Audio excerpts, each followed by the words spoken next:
Suara Bim belum mikir.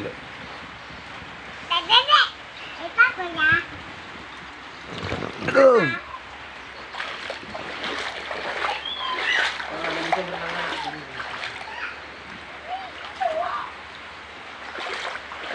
தேவையில்லை காவும் பொண்ணு